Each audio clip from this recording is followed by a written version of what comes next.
Hi guys, this is Kimmerman from Kimmerman Studio. Nandito ako ngayon sa Terminal 3 na NAIA Airport. Hindi po ako mag-abroad. Hinatid ko lang po yung tita ko, yung mami ni Kulansing, and si Lance. Umiiyak na yan, namimiss daw niya nanay niya. Ayun si tita, ayun, nakapila siya. Pupunta kasi siya sa General Santos City.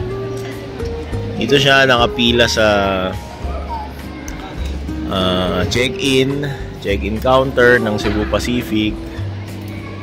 Actually, ang bilis lang ng process dito kasi meron na yung mga tinatawag na check-in manual counters or automatic counters na kung saan ikaw ang magdudot-dot. Ayun, yung mga kulay dilaw doon.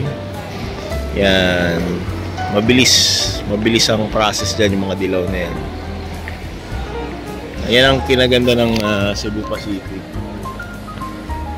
So, eto, nakakaramdam ako ng pagkamis na sumakay ulit ng airplane kasi nga dati panay sakay lang ako ng airplane from Saudi Aramco. Ngayon bakasyon na ako dito sa Pilipinas.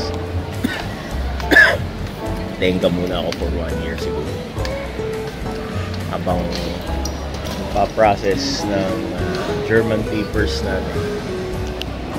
Ayun, si Tita Gina, pinipicturean kami. Ayan, at papunta na siya sa Jensen. Ayan, nakakamiss mag-travel. Ito si Lance, someday magta-travel din daw siya. Punta siya ng Thailand. Mapapagkamalan siya ng mga chonchaw gano'n. Ayan, ang tao. As of this recording, today is Sunday dito sa Pilipinas, January 7 ba ngayon? January 7. At buti na lang walang traffic sa daan. Bumiyahe kami by taxi, bus and taxi. So, ayun lang. Just an update. How's my life after Saudi Arabia?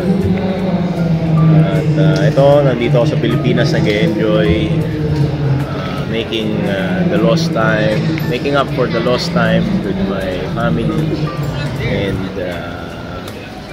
experiencing being a Filipino again.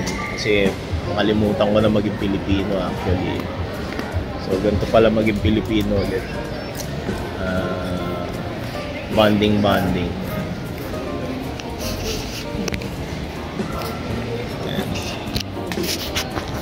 So this is Kimmerman from Kimmerman Studio saying goodbye, God bless, and take care. Happy trip to all the passengers that I have seen today.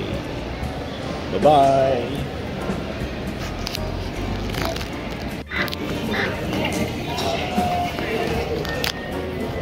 Mahal, dito kita hinihintay oh. Tapos hindi ka namin nakita ni tatay. Ikaw yung nakakita sa amin. Ito yun oh.